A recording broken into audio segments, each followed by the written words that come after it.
rappers. If I send the dressers, they gon' come and stretch. What it is, it's your boys Deuce, Teddy, and LaQuell reporting with the facts, opinions, and BS straight from the top of the key. What's good? What's good? What's up, y'all? Yeah, chilling. What's up?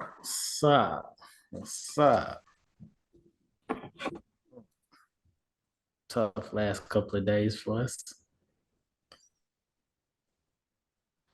Me. No, it's December. It's December. December typically a tough month. I expected that from us today, though. Today's game is getting in my bones a little bit. Boy, you sound down and underneath the earth. The game's still going on. Shut up. It's not looking promising. Respect your team and support them motherfuckers. You never know. Y'all still got a whole quarter left. Shut your ass up. Let's get started with the show. Fucking crybaby.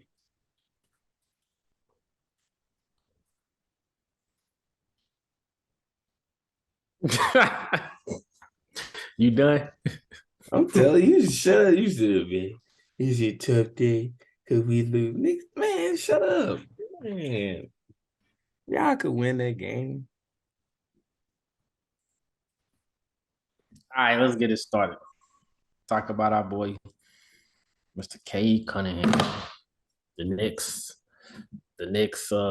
what's his name? Greg Oden. Man, he done did him dirty.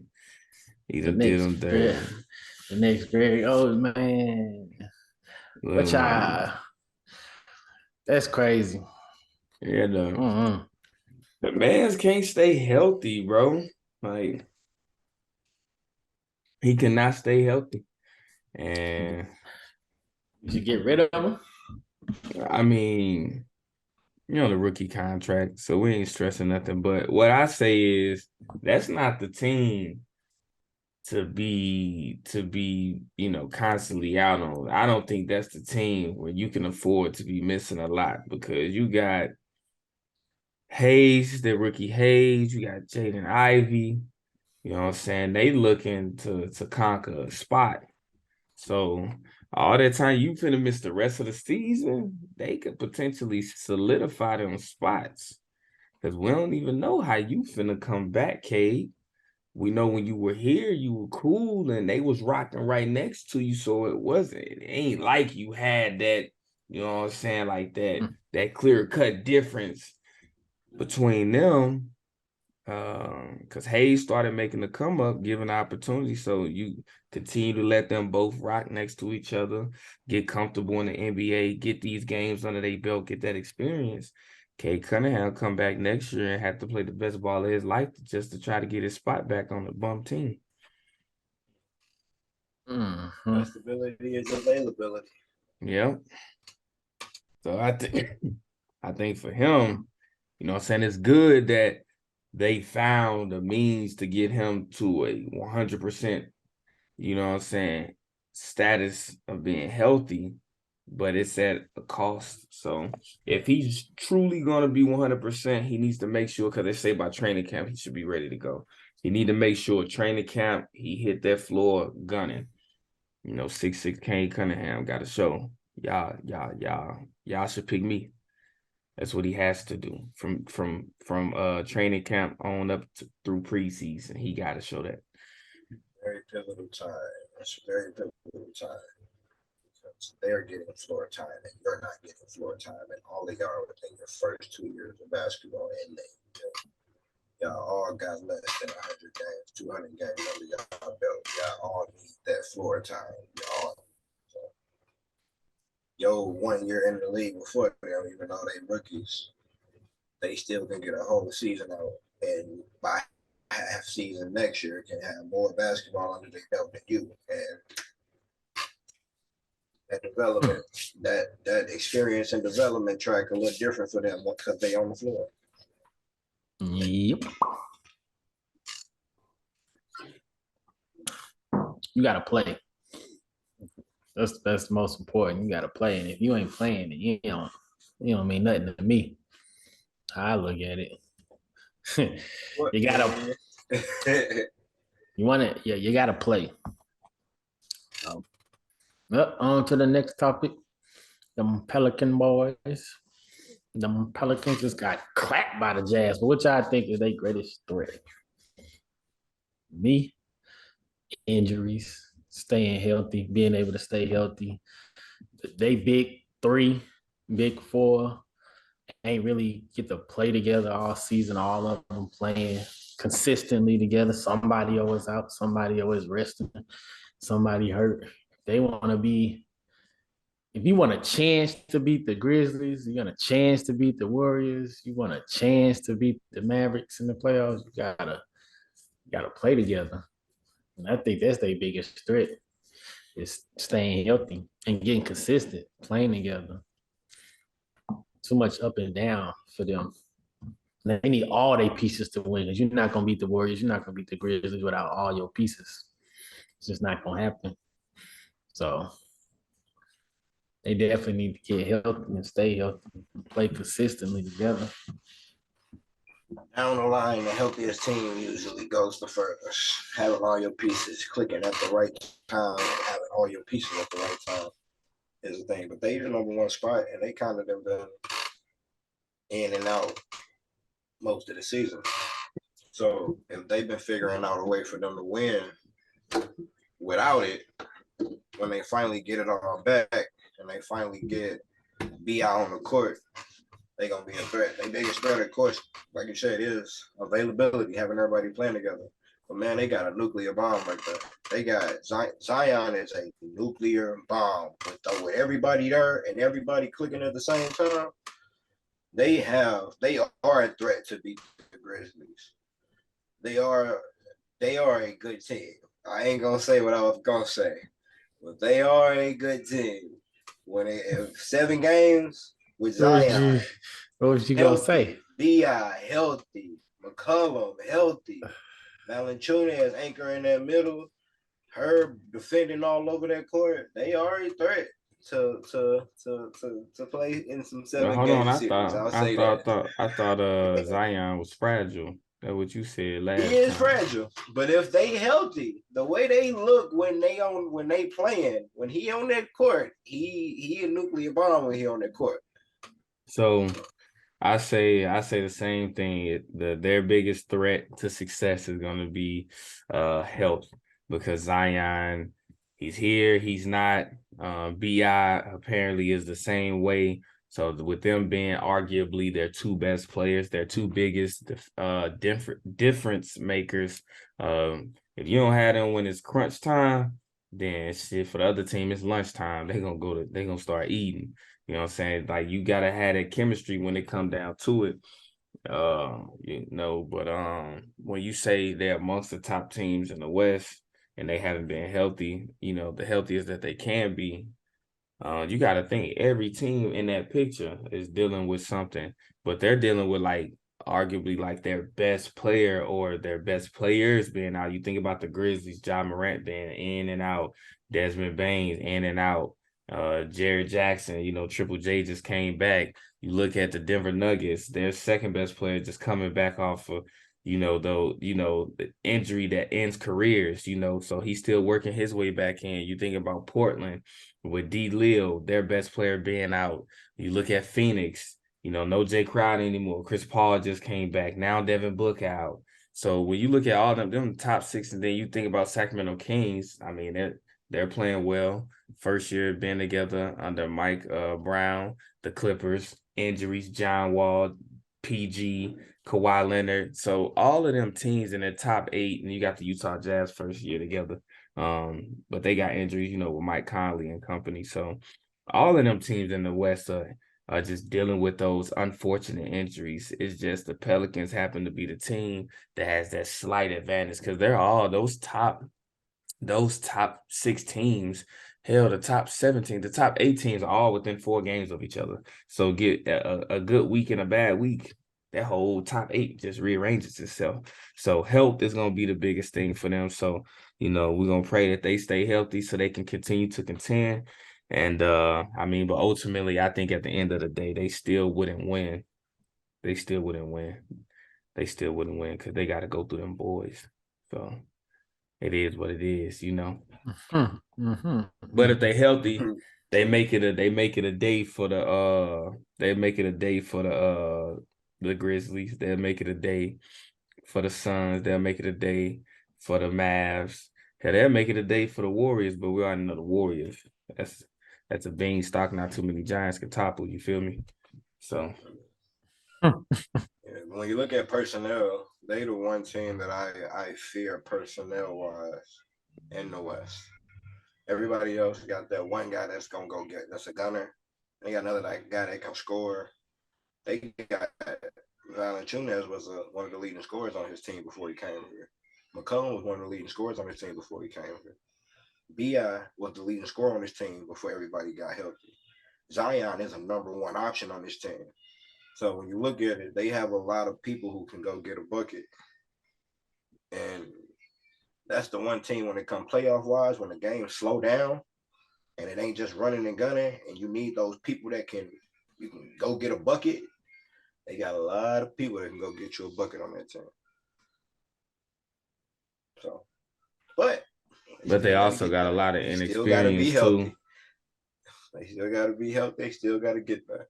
Yeah, because you never know. Middle of the season, you never know. It's a long season. So.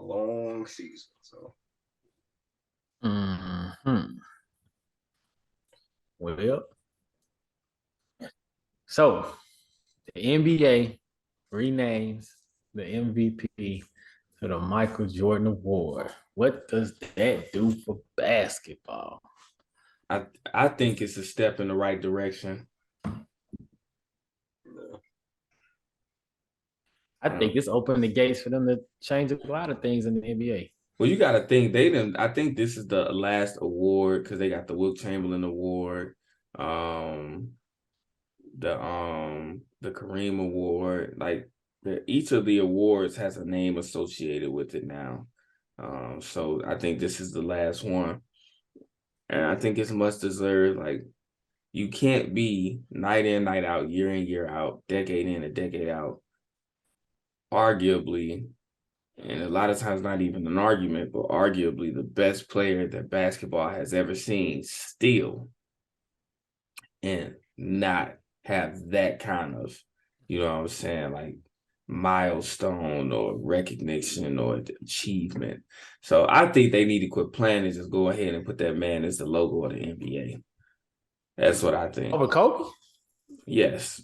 Like he's running circles around Kobe. You could argue no Michael Jordan, there's no Kobe.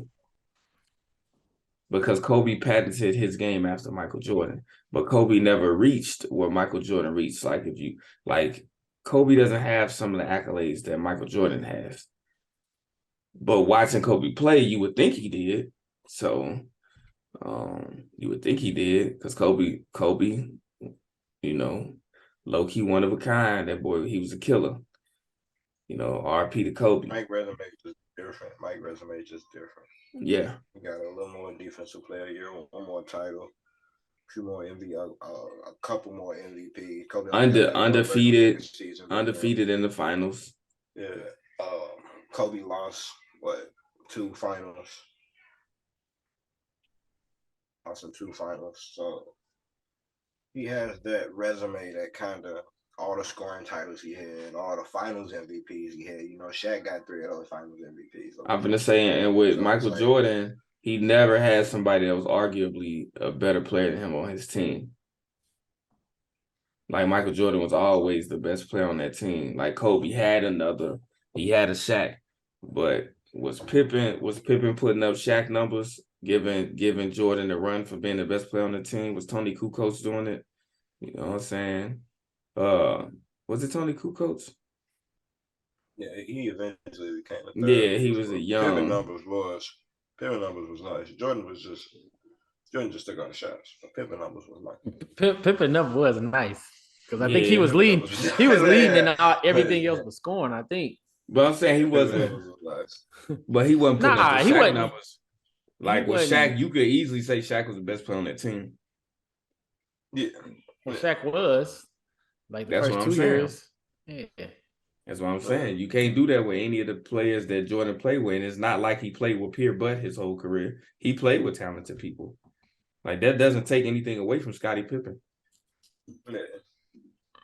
Only thing I would say is Scottie was a dog, though.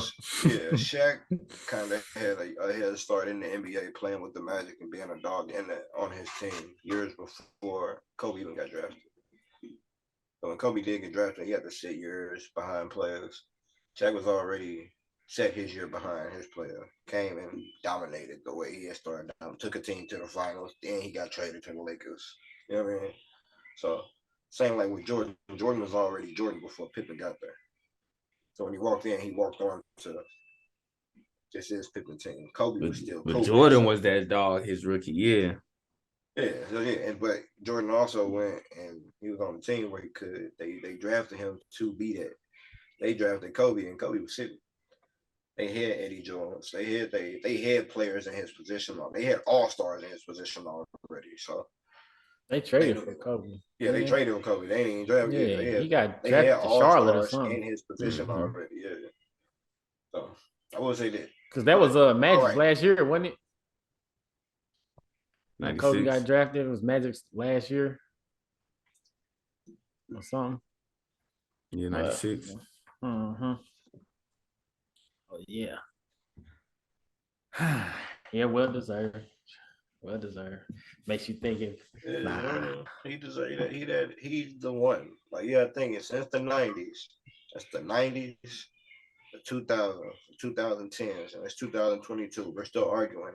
He's the only one player is compared to him. Two people maybe.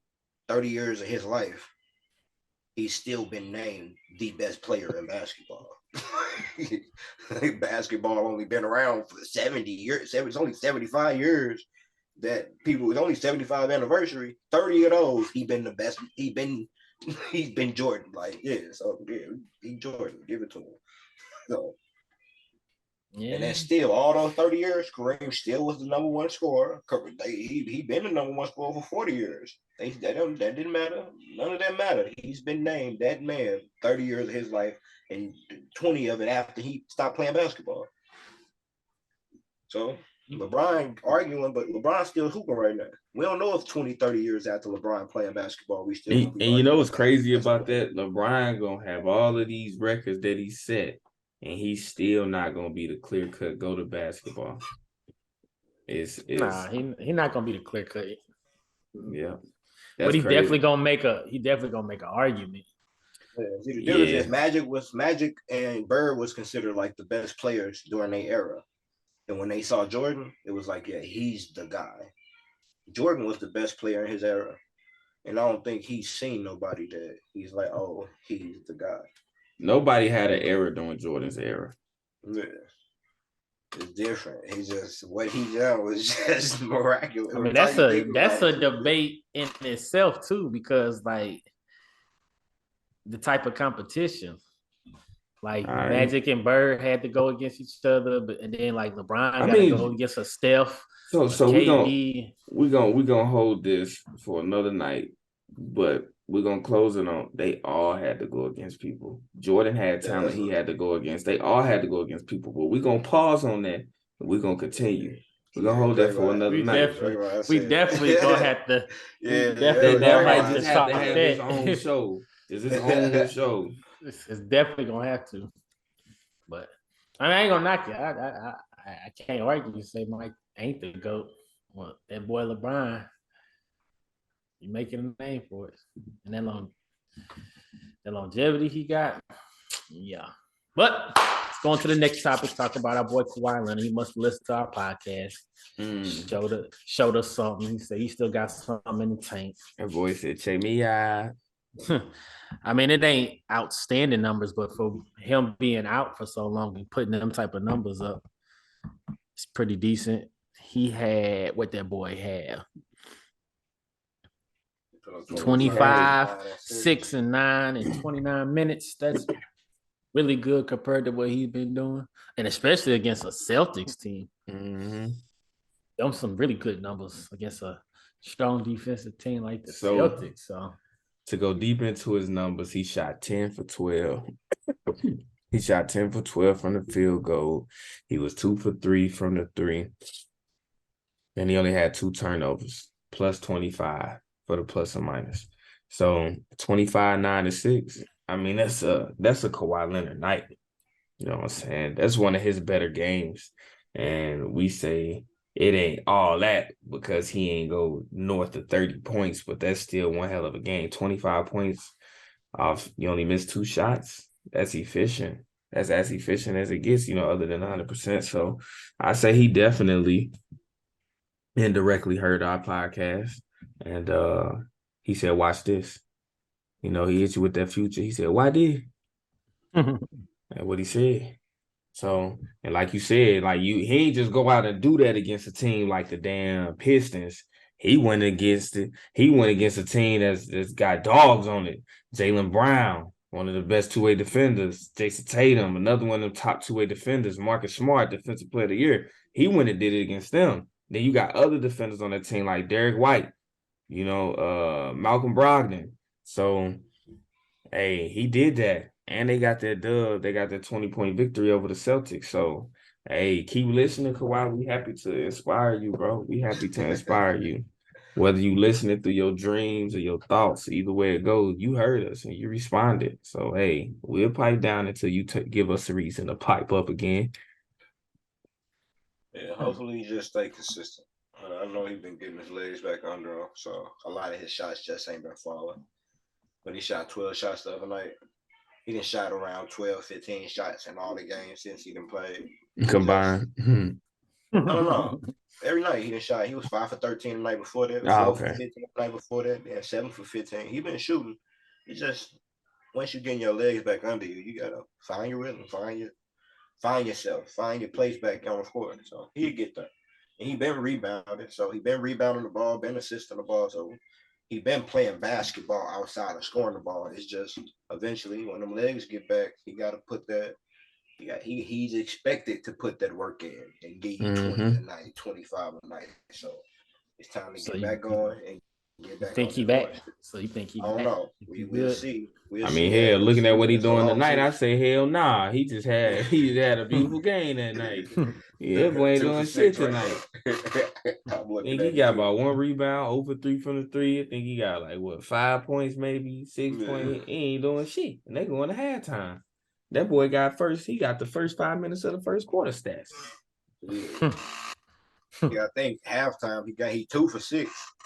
The other game he shot 12 shots, so he on pace to shoot 12 again. He on pace to go 4 for 12. So gotta pick it up. Well, shout out to our boy. Hopefully he get it back. I love to see them in the playoffs competing with all 3 of them healthy. Doing some damage. Yeah, they got to figure something out, though. Bringing in John Wall ain't make sense to me when you got Reggie Jackson.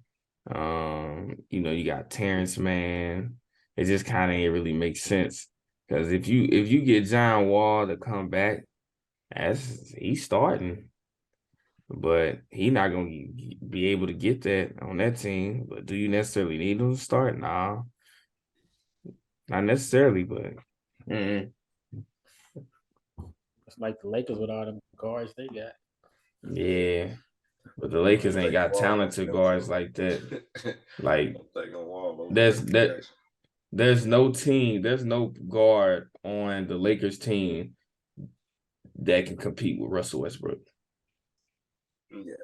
There's no guard. When we looking at Reggie Jackson and John Wall has history. We don't know what his future looks like because of the battle with injuries and his current age. So that's what leaves the question compared to Reggie Jackson, who has current production, the recent few years, what he's doing now, So that's a big difference between those. He did lead them boys when they was out. He did. Mr. June. Mr. June. Being the best player on a bad team, being a good player on a good team is different. Playing a role, but Reggie Jackson, you can't say that on court with Kawhi Leonard and Paul George. He's a role player now.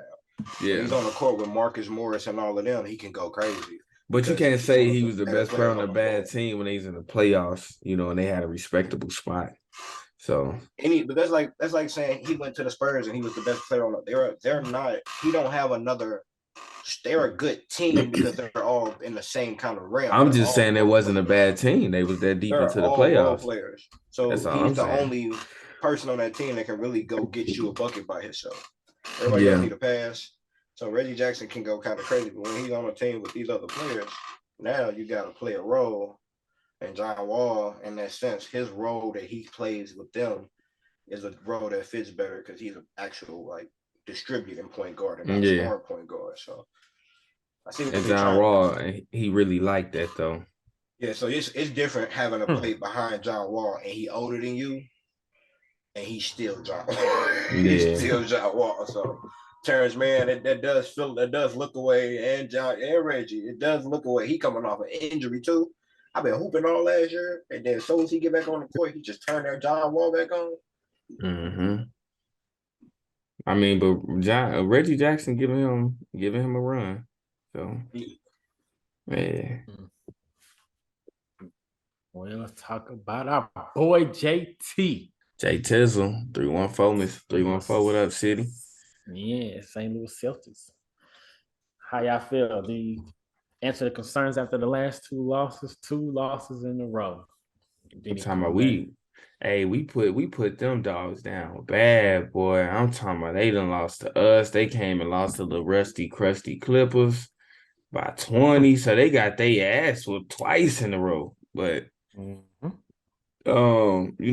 the Lakers, they were beating up on the Lakers, and then I looked the closing minutes of that game. The Lakers just took off. LeBron James looked young. Like he done drunk something from the fountain of youth. Even that little ugly backboard oopie through the AD. I'm like, oh, Jesus, like them boys had turned up. That game had LeBron going in second place for most 30-point games. He just passed Wilt Chamberlain with that. Just shout out to LeBron. So yeah, the Lakers came the ball. That's why I said come Christmas, they finna be on your Nugan, McStupid. Well, you crazy. Well, it depends on what type they gonna of be AD on your show Nugan. They gonna be on your Nugan. AD has not disappointed since he started appointing. You know what I'm saying? What's the opposite of disappointment? I mean, if he catch the flu again or something, hey, true. Start feeling queasy. I saying just if they show up, we just making sure if they show up, we gonna prepare on wood all of because them you praying for their downfall. Not at all, because they ain't got Luka. But yeah, so back to the topic. Did JT answer the concern? What you think, Quill? All right, the last game against the Lakers, hell yeah, 44-9-6. That's a way to step back up. After you went out and gave you a 20-point night and a loss and an 18-point night and a loss, coming back with 44, taking an overtime win, and it was in LA. Yeah, that's a good, because you ain't playing against a team that's just a walkover team in LA. You playing against a team with a losing record. They got a losing record, but if you look at their most recent record, they racking up them dubs. Yeah, you look at their last 10, it ain't a losing record. So you take their last 10 and how AD been playing, and you look at how AD walked into that game, and you look at where they score from as opposed to where they score from, your weakest defense is in the paint. And you ain't got Horford, you ain't got Williams. Is in the paint. Yeah, so you got to look at where teams score from and where they score from. AD a monster down there. LeBron trying to get to the rim. Westbrook trying to get to everything at the rim. You're going to have a tough, long night. So them pulling that out. And not only them pulling that out, him answering that and him answering that with that 44, that's big. But what makes that so crazy? When they was down, fourth quarter, closing seconds, JT got that rock. He come down the court. It was him and LeBron ISO'd on the side, baseline midi. He hit LeBron with that and then that fade shot, and he went up the court like he knew. When I looked, I said, "Boy, that was confident as hell." And I know what that feel like. So I knew that was Yoda. So when he hit that shot, I said, "That's a bad boy." And then he came down, did it again, and then OT. Hey, they made OT all about them Celtics, boy. The Lakers couldn't do nothing at OT. You just had them boys hoisting. You say they scored primarily in the paint. OT, boy, them boys turned to jump shooters and couldn't hit a damn thing. Couldn't throw a grape in the ocean. And then finally hit a shot at the end. That's what happened at the end of the game. When LeBron hit that 3 to put them up 13, everybody just kind of celebrated like that was a dagger and a dagger. Like I'm like, yeah, I know it's like 5 minutes left. Yeah, I know it's a game left. So yeah, then right back to back, they made a layup. Marcus Smart got a steal, made a layup again. I was like, ooh, that went away real quick, didn't it? Yep. That went away real quick. And since then, they tried to shoot themselves out there. They tried to just hit a shot like it was going to end the game with a 3. Like, nah, you got to play ball, baby. LBJ, act like y'all been there before. Y'all got to close that game out. That man takes Steph. There's been a lot of that. There's been a lot of that this season, though, in the NBA. Yeah, Teams is not closing out. We do it all the time. The Lakers did. Was it the Lakers that did it the other night? Yeah, I know it was the Lakers game. The other night against them. Who, JT? LeBron. The Celtics did it too. LeBron shot 11 threes. Yeah, somebody did it the other night where they damn near threw the game and they won it at the very end off some free throws. Oh, you call it too? The Jazz beat the Lakers had it in one of their games. I just can't remember who they played. Yeah, when Clarkson got thrown out, the Jazz. No, that was the Jazz versus the Warriors. Oh, that was this, yeah. That's when they came back and beat us. Mm-hmm. I mean, I've seen a lot of that this year. Like teams not closing out. Mm-hmm. Like you said in the last episode, like you got 48 minutes. You got to play all 48 of them minutes. Don't be coming trying to fight somebody because they scored. Damn bum. All right, man. My brothers, today's debate. We got a little time left to do our debate segment about baby Jesus over here, Luka Doncic. Look, the question is, does Luka make players around him better? Now, I'm gonna say one of the gauges, it's not the only gauge, but a light gauge of what making players better around you is assisting the ball, passing the ball, putting the ball in a position for people to score. And Luka is up there when it comes to passing the ball. He ain't the best passer in the NBA, but he's definitely leading his team.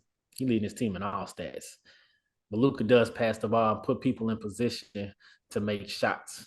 Luka also demands so much attention that his fellow teammates gains the confidence to shoot the ball because they get more looks. They can get more looks with the attention that he demands. So I'm not going to say Luka's on a level like LeBron back in 2007 as far as making players around him better, but he definitely does make his teammates better and allow them to do what they do when he get done doing what he do.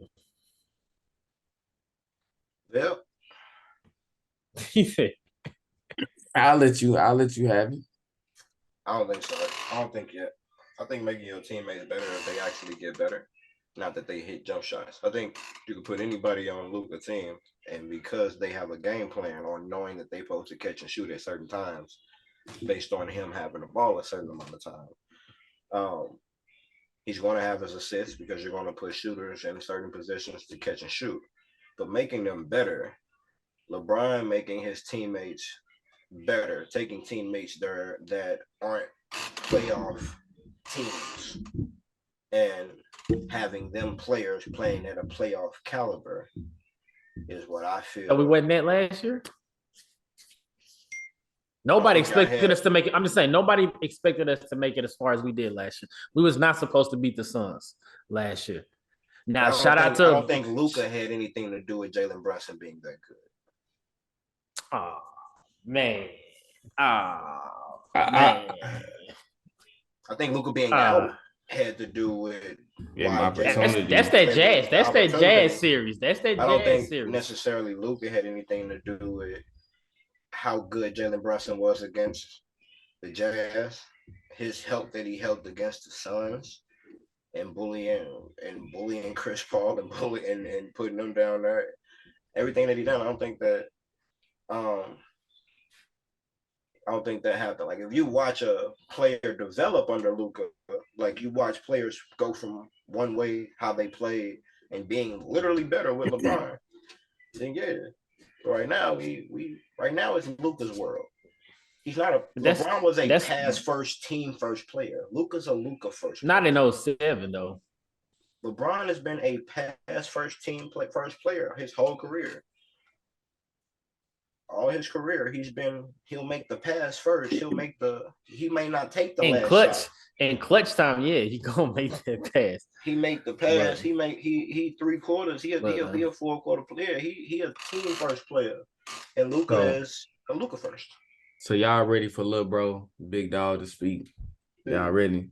I'm gonna say when you bring up Brunson, I did see a development in Brunson's game, and I do credit it to playing on the team with Luka, because you see certain things where Brunson's game, like the fundamentals and those skills, you see those same, like similar skills in Luka when he's attacking the basket and stuff like that. However, that would be about the only player that I can say I see residual of Luka.